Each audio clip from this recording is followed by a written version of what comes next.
Hello and welcome to Focus on Fantasy Romance, episode number 43, a podcast where we discuss books, genre, industry, and our geeky lives. I'm your host, Elle Klaus. I'm AR DeClerc. I'm Paulina Woods.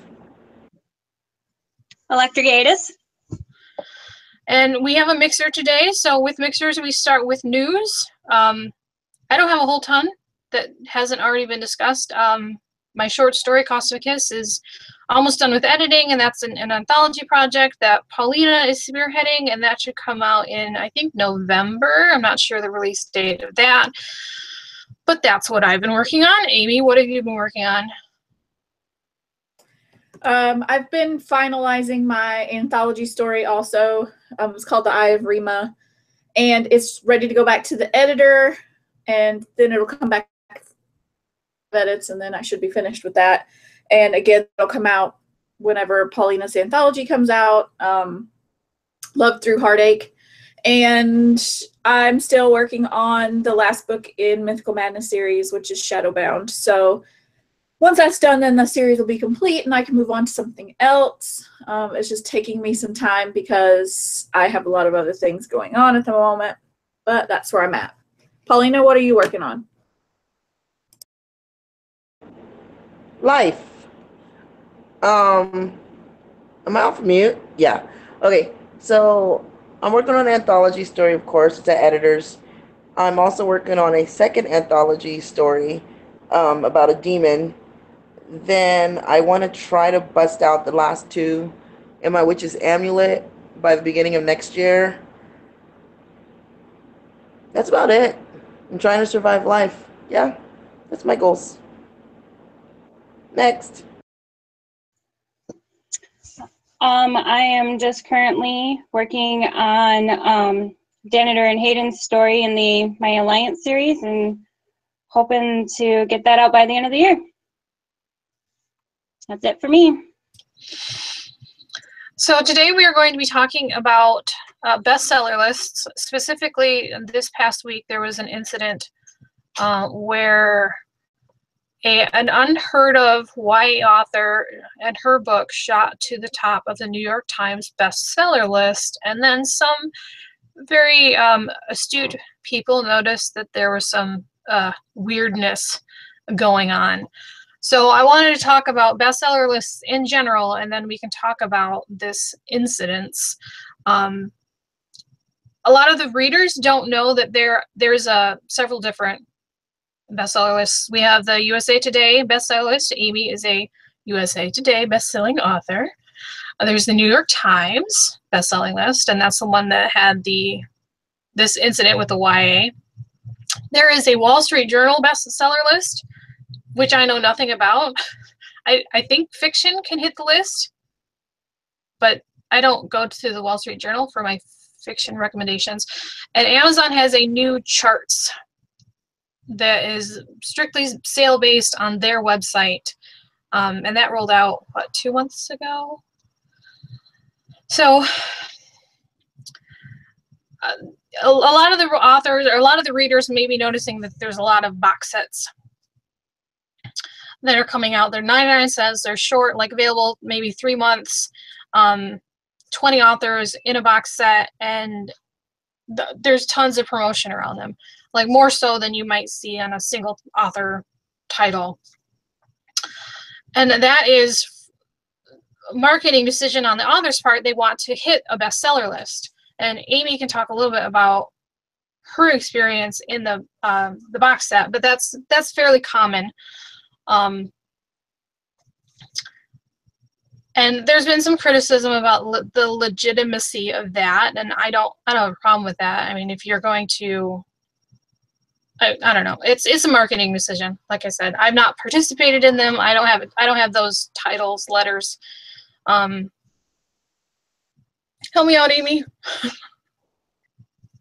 So I did participate in a box set. It was called Fall into Magic, and it was myself and 20 other authors in the beginning. So I'll give you a quick run through. We each paid a $200 buy-in when we got started in the box set. It was for advertising. You do require quite a bit of paid advertising if you want to hit a bestseller list. So you're looking at needing to sell 5,000 copies on release week, basically, in order to get to the bestseller list. For New York Times, it's going to be 5,000 plus. For USA Today, it's going to be, maybe a little bit less depending on the number of books that are released that week. And all 20 authors were also assigned specific advertising targeting that we were expected to do. And it was a lot of work, and we all worked really hard, and we produced good books. We had we paid for a cover artist. We paid $250 for our cover for our book. We had, professionally made graphics. We spent a lot of time and effort with the specific goal in mind of trying to hit the list. Now, of course, I was new back then, so I thought these letters would mean something and make my life better. They really have not done anything for me other than make my name longer. But the experience and meeting the people that I met and going through the process was good. I learned about advertising. I learned about, I got a really nice format from the formatter who was working on the box set so that I can format all my manuscripts in the same way. And when it goes to the formatter, it's much easier for them from that point on. So, I did learn a lot of stuff from the box set. And I don't think that there's anything not legitimate about it if you're going about it in the way that we did, which was with the specific intention of hitting a list. We all worked just as hard and sold just as many copies as anybody else who hits the list. We did hit some snafus. Amazon changed their terms of service in the middle of our box set run. So after we hit the list, at that point was when you could not have your story in a box set up on Kindle Unlimited and also wide or for sale anywhere else, or for sale as a solo title on Amazon only. So once you put your story in the box set, it has to come down completely from everywhere else and can only be in the box set on Amazon. So they changed their terms of service. We lost a few authors. We had to put out a second version of the book, of the box set that only had 11 authors in it. And it stayed in Kindle Unlimited for 3 months. So that was my, it wasn't a money-making set. The royalties were decent. People who put in extra money for advertising got paid back first. I think everything was above board. So I had a good experience. I know others have not who have done the box set. They've gotten into people, going into a box set deal with someone who did not ever pay them, or who didn't keep up their end of the bargain and put the box set together on time, or purchase a professional cover, or took their advertising money and ran. That has happened, but right. for my experience, it was all good. So I enjoyed it. We hit the USA Today. We were number 18 or something on the list. And then we were number, 81 or something the next week. So it was 2 weeks long, and that was awesome.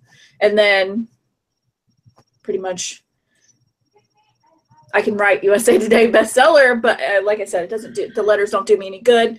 It's kind of an oversaturated thing. I'm sure we'll talk about that later, but even though you were part of this organized group that their goal was to hit the USA Today bestseller, it wasn't ever a guarantee though, correct? No. So there are certain platforms that submit their sales numbers to USA Today. So in order to hit the USA Today bestseller list, it's pretty much a known concept that you need to sell at least 500 copies of your book on iBooks the week of release. And that is extremely difficult to do. iBooks is a really hard platform to get sales on unless you're already established on iBooks. So what we did was we had iBooks Focus, and we did targeted advertising for iBooks readers. We went to all the iBooks groups on Facebook and Google Plus and Pinterest and all those places and targeted iBooks readers. And the way that box sets get those 5,000 sales is they pre-order. You have a 2-month long pre-order. So you're getting your pre-orders, and then they all count towards your first week's sales. So that's how you get, it's not like you sell 5,000 copies in the first week. You actually are selling selling those copies over those 1 or 2 months as Mhm. pre-orders, and then they on release day those count toward your original sales, your release week sales. I've heard a lot from a lot of people that pre-orders are super, super important, not even just for indies, but also for traditional published authors. So I listened to a lot of author-centric podcasts, and there was another box set that was focused on getting on, I think they wanted to hit the New York Times, and they had documented like the right number of sales, because you had said like the USA Today is a certain threshold of sales to generally hit, and the New York Times was a higher number. I know it's a harder list to hit, and they had that number and they did not make the list. So it's probably not well known that calling it a bestseller list is kind of maybe misleading because it's curated. Mm-hmm. So I think it was the Dominion Rising box set. Mm-hmm. They had the sales, but they didn't make the list. So I don't know what else they would call it other than a bestseller list, but the New York Times and the USA Today, and I know nothing about the other ones, they're not actually bestseller lists because they're curated. So that was when this one that we want to talk about, called Handbook for Mortals by Lonnie Sarum, when that hit the list, it was kind of like, whoa, where did this person come from? Right. So the thing about the list is it is curated. You need to have a lot of word of mouth. There needs to be a lot of buzz around you, around your book, around your release. Book blogs have to be talking about you. This is especially true for like the YA group. It's all word of mouth. So literally, for someone to come out of nowhere. Okay, so this book called The Hate You Give, and they discussed this in the article that we read, The Hate You Give, has had tons of word of mouth buzz. This was supposed to be the book on YA release week. And it was about a girl whose best friend is killed by the police, and the aftermath and her feelings about this ordeal and the things that go on. And it's supposed to be extremely powerful, and it's one of those books that really like gets you, and okay, they're gonna make a movie out of this, and everybody's talking about it, and they are shocked when the list comes out and that book is not number 1. It's actually number 2, and a book nobody's ever heard of is number 1. So and from an author that they don't know and a publisher that they don't know. So that right there became a red flag for everybody. Right, because I think this came up on a website called Pujabi. I can't get to the website because when I click on it, some ad starts playing, and I don't want you to listen to advertisements. It right here, and it's actually called, let me scroll all the way back up to the top, Pajiba. So it says sweetened by mock and lightened by droll. So, and the author of the article that we were reading is Kaylee Donaldson. So on the Pajiba website about this handbook for mortals. So the article spoke about the person. I think there was two people that were actually trying to research this person, and they said that there was no blog tours, there wasn't any of the online hype that you see normally with a book that hits the list. And they also started getting reports from, what was it, the bookseller. So physical bookstores, only certain numbers of them actually report their numbers to the New York Times. So some of these independent bookstores that do report their numbers reported getting phone calls for orders, bulk orders for this book. Right, this book that is out of stock on Amazon. Right. So there are no books to order, but they're getting bulk orders for books. Right, and they were just like a New York Times. So publishers will actually buy bulk to have their own books hit the New York Times bestseller. So it's known that people will game the system. So, and this person or entity or publisher that was doing this knew that there was a threshold. So if you ever see, like on the New York Times, there's an asterisk next to a title, that's because there was bulk ordering going on. So they knew to order just below that number so that it wouldn't show as due to bulk ordering. So some of these booksellers were, the first question out of the person on the phone would be, do you report to the New York Times? And if the answer is yes, they would place an order for, I thought like some of them were like 73 books, or, just enough so that I think the number is 80. I read somewhere. So that was a flag right there that something is going on.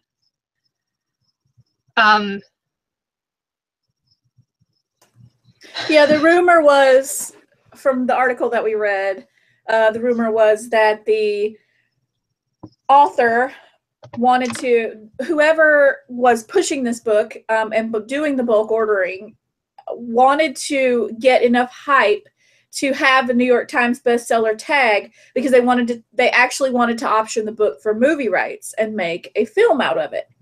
And a lot of times the way you can hop, skip, and jump right into the film is if you have a best-selling novel, they're more likely to want to, turn your book into a movie. So she had quite a few quote unquote famous people, like the person who played Glory in Buffy the Vampire Slayer, supposedly had some, dealings with this book and with the publishing side of it.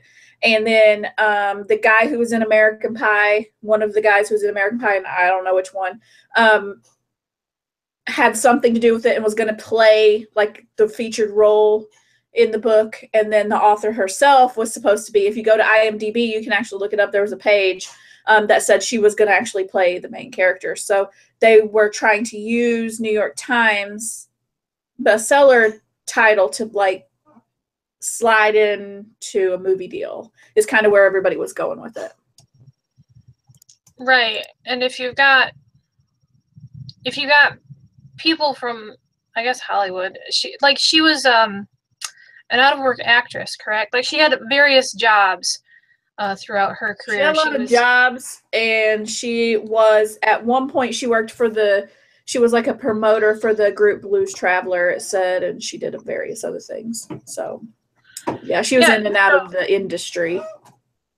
So before we started recording, you said that you found the Blues Traveler tweets. I did. They're in the Pajiba. They're in the Pajiba article. I'll scroll on down. If you scroll on, they have since been deleted from Twitter.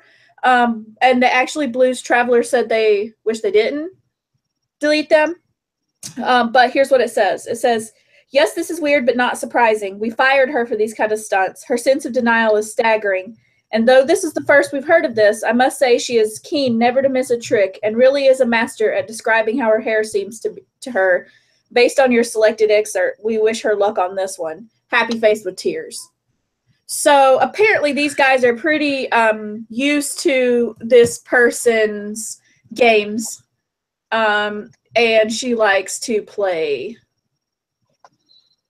she likes to play fast and loose with the rules, it seems. So, unfortunate. Yeah, I read on Publishers Weekly, I think it was Publishers Weekly, that they had interviewed her, and she had said a lot of people have been expressing concern that they've never read her book, or that she's out of the middle of nowhere, that she can't. She used to manage a group also called 100 Monkeys. And if anybody's watched Twilight, the guy Jackson Rathbone, who was in Twilight, he was in this band, and he actually tweeted also. He quoted the Blues Traveler quote, and then he said, "Spot on, Mr. Popper, spot on." So he obviously also agrees with whatever Blues Traveler was saying about her. So apparently she doesn't have a very good reputation with the people that she's worked with in the industry. So yeah, so after this uproar, the New York Times did remove Handbook for Mortals from their list. And I don't know, my phone. I don't know how, like, regular people are going to perceive it. Like, since we work in the industry, we pay attention to the New York Times, we pay attention to when things like this happen, but what is, Paulina, did you want to talk? She's messaging me. I don't think the average person is going to really understand what was going on. They're just going to know that someone was on the list and someone wasn't. So I thought it would be important to talk about how it's not a true sales record. It can be gamed, just like this person did, and publishers can. Paulina, stop sending me messages. It can be gamed by publishers, and it can be gamed by now indies. And the previous this year, the New York Times did eliminate their ebook only list, and it may have been kind of in response to indies hitting the list so often. I'm not really sure. I know that currently I'm not in any danger of hitting the New York Times, but I would really, yeah, I would, you know, I think it's an integrity issue that, I don't know, like, do incidents like this make the New York Times less credible? Did you have something to say, Electra? Well, yeah, I'm just kind of surprised that no one's touched based on the fact that this in particular author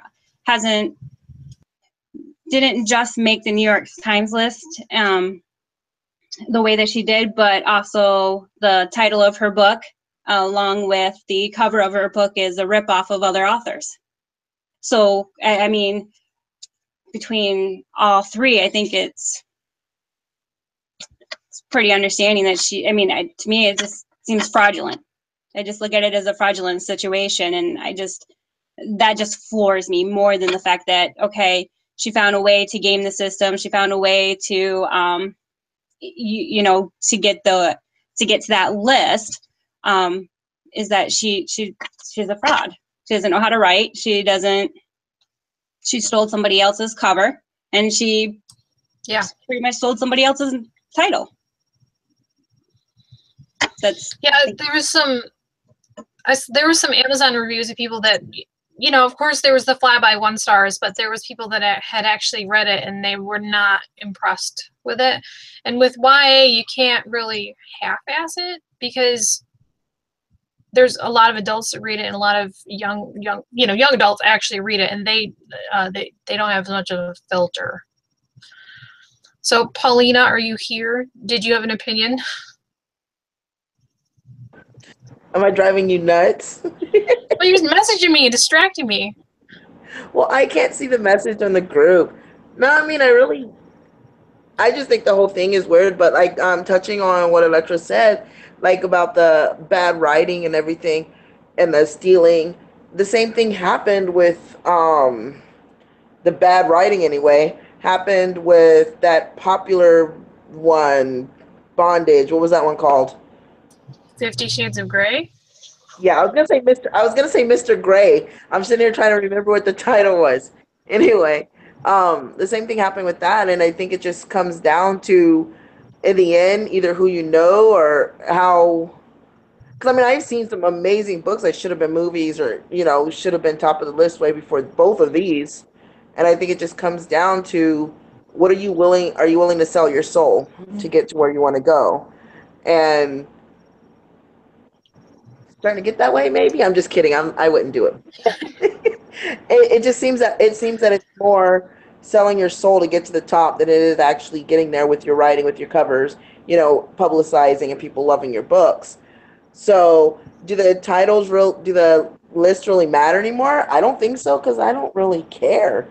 I've not picked up a book because it said bestseller of any list on it ever, and even now less so, because I'm like, well, are you on the list because you got there, because you wrote a good book, or because, you went and bought it? So I think readers are starting to learn that it really doesn't matter, and a lot of them are starting to read indie anyway, and a lot of us just don't have that on our covers. So in the end, I say let them have that list. I know that sounds really bad, but that's kind of how I take it, because I kind of agree with you, Paulina. It's becoming letters now. It's becoming. Well, the whole thing about box sets, and I was in one, and I can't, I'm not talking crap about box sets, but the whole thing about box sets is, of course, a reader is going to choose something that's 20 full-length novels for 99 cents, you know, over one standalone novel for $2.99. So it's a marketing strategy to get to that list. But people stop caring after a while because so many people have USA Today and New York Times and all that.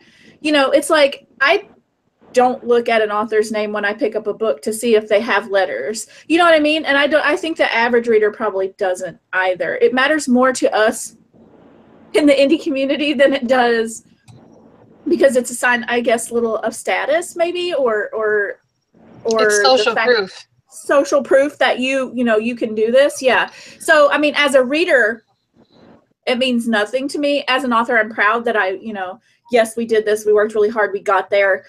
We used this marketing strategy that is proven to work to get you there. But in the end, you know, it's as a reader, it doesn't mean anything to me. It might be holdover from before ebooks were readily sold. Like if you went into a bookstore and you had a choice, like 2 books about the same, but one was a bestseller and one author wasn't, if all things were equal, you might go with a bestseller. So I think it might be a holdover from the old way of people buying books. Yeah, and I mean, it can get you into higher tier, better marketing. You know what I mean? Like for your further down the line work, it can get you, you know, you can get into speaking engagements. You might be able to use your title as a USA Today bestseller to, you know, over someone who doesn't have it to earn a spot on a promotion or in an advertising slot or something like that. It may help you down the line on the business side, even probably more than on like the readership side. Because it is proof. It's proof that you were able to sell your book to X many people. Right. But I think it might still be a hold on from like the old book industry, because now people can go online, they can check Goodreads for reviews. What do people actually think about the book? Or Amazon, what did people actually think about the book? And with Amazon, if you scroll down far enough, you can actually see the sales rank, which was kind of interesting when Amazon came out with their own charts. And I think that I would say Amazon charts are actually more of a bestseller list than the New York Times or the yeah, it's based solely on numbers. Right, because Amazon is a giant search engine and they just have an algorithm where there's a person curating lists at the New York Times and the USA Today. So I think it is what it is. You know, this book got taken down. I don't think the movie deal is going to happen, but also this event is going to bring a lot more scrutiny to the lists now. I wouldn't be surprised if they further change them so that it's harder to hit the list. Didn't they already make it hard for indie authors to hit the list? By getting rid of the ebook only lists, yeah. Yeah. So it's already hard. I mean, you can still do it. Yeah, but now you're fighting with books that have paperback and ebook both instead of just ebook. My whole thing with the list, though, is as indie authors, haven't we kind of just said to hell with the system, the standard system in the first place? So I don't know that for me, do I need that recognition of a list to be an author as going indie versus a traditional publishing? I guess that's kind of how I look at the list. I mean, I'm a rebel as an indie. I'm a rebel. I'm not going through the typical publishing houses, and I'm doing my own thing. So I don't know, why would I want to be part of a list that was created by the big publishing houses? I guess that's kind of how I look at it. But I guess I can understand that some authors would want that recognition. I just personally don't think that it's needed. Yeah, I think the thing about it too is there's scammers everywhere you go, everything you do. I mean, from going to your grocery store to buying gas to buying something online, you're going to come across a scammer single possible market that there could be a way to scam somebody or trick them or get your money from you. And I mean, I know I sound jaded when I say that, but it's the simple truth. And the book market itself has a huge problem with scammers right now. And so I don't think that it's at all shocking that somebody could scam their way to the top of a list. It's not shocking to me. People come up with crazy ways to game the system every single day. You see pictures and videos of click farms, you know, in the Philippines and Thailand and the United States, for all the heck I know. People sitting there with like 30 phones and they're just flipping pages and click farming, you know, and people pay for this. And it just happened with Amazon probably, I don't know, it was a month ago maybe. All of a sudden on a Sunday, a book that had originally had like a, you know, like a 500,000 ranking was #1 in the fantasy category on Amazon. And that's a very difficult category to get into, especially epic fantasy. I mean, you're going up against like George R.R. Martin and, you know, Terry Pratchett, and they sell books and books and books a day, multiple copies a day. And this book that nobody knew of, nobody heard of. So like the first thing people said was, this guy scammed his way to the top. And later on, I read an article that came out that said, this guy really didn't scam his way to the top. He had a promotion that he paid for that was legit.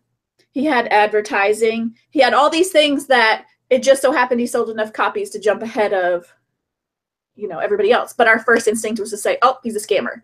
Because it seems like when this success is instant and it's not like built up and all of a sudden somebody's in the #1 spot, we're like, oh, this guy must have cheated.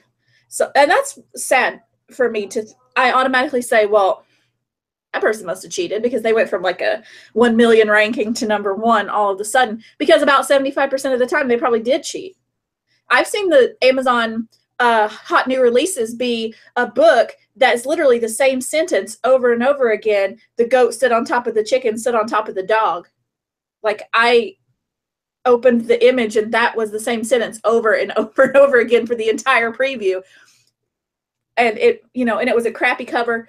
But it was like, or there's like 12 cookbooks that are #1 across all of the Amazon. And you're like, all the same author and all like have 75, 80 pages. And then people who actually pick it up and buy it are like, there's not even recipes in here. It's a scam. And that's just unfortunate that. Yeah, it is. There's the mandatory spouse running through the back. So yeah, that's a very good point, Amy, that when someone does have a very rapid success, we automatically assume, oh, he must have scammed their way. But this YA book, I think that she had announced the movie deal like before the list had actually been published. So it was clear her intention was to get the social proof of the best-selling book and then turn it into a movie with her as a lead. I mean, how, yeah. I think I've said my piece about the list. Electra, you have a very good point that as indies, we kind of thumb our noses at the tradition of publishing and why would we care about the list. Very good point. If anyone else has any closing thoughts, I'm getting hangry. No, everyone's, wait, okay. I'm good. Okay. So this has been our chat about the bestseller lists. And the exit outro is going to be a little bit different because we had a discussion about trying to, what was it? We wanted to get reviews. If you listen to us on iTunes, please leave a review. That will help people find us. If we get more listeners, we can get more equipment. I can get an actual website. We can make the podcast more gooder. So thank you for joining us. If you like the podcast, please like, comment, and share. Leave those reviews. This has been episode number 43. Good night. Good night.